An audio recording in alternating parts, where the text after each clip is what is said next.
তো বন্ধুরা সিঁড়ি কিভাবে মাটাম করবেন, এরকম একটা মাটাম টাইলস নেবেন 1.5 বা যেমন আপনার কাছে থাকবে, একটা মাটাম যেন থাকে, দুই সাইড যেন একদম লেভেল থাকে।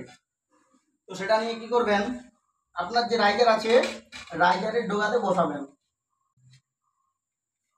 করার পর এইভাবে দেখে নেবেন যে এই ডোগাটা ঠিক আছে কিনা। এখানে আমার কিন্তু 5 mm সরে আছে, তাহলে আমাকে এই ডোগাটাতে লাগাতে হবে, কারণ এখানে লেগে আছে সুতার সাথে, তো এখানেও আমাকে লাগাতে হবে।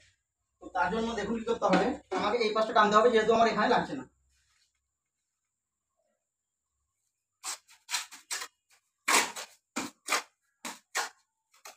আর সিঁড়ির রাইজার যখন আমরা বসাবো সব সময় কিন্তু এই গিলা মশলা ব্যবহার করব, কখনোই শুকনো মশলা দেবো না। অনেকে কি করে শুকনো মশলা ঢুকিয়ে ঘোলা হয়ে যায়, কিন্তু ওটা করা যাবে না। সিঁড়ির রাইজারের পিছনে হচ্ছে সিমেন্টের পেস্ট লাগাতে হবে, তারপরে আমাদেরকে গিলা মশলা দিয়ে সিঁড়ির রাইজার দাঁড় করাতে হবে, না হলে কিন্তু ভবিষ্যতে সমস্যা হতে পারে। দেখুন একেবারে কিন্তু 1 mm কোথাও হচ্ছে যে ফাঁক নেই, একদম সঠিকভাবে হয়েছে।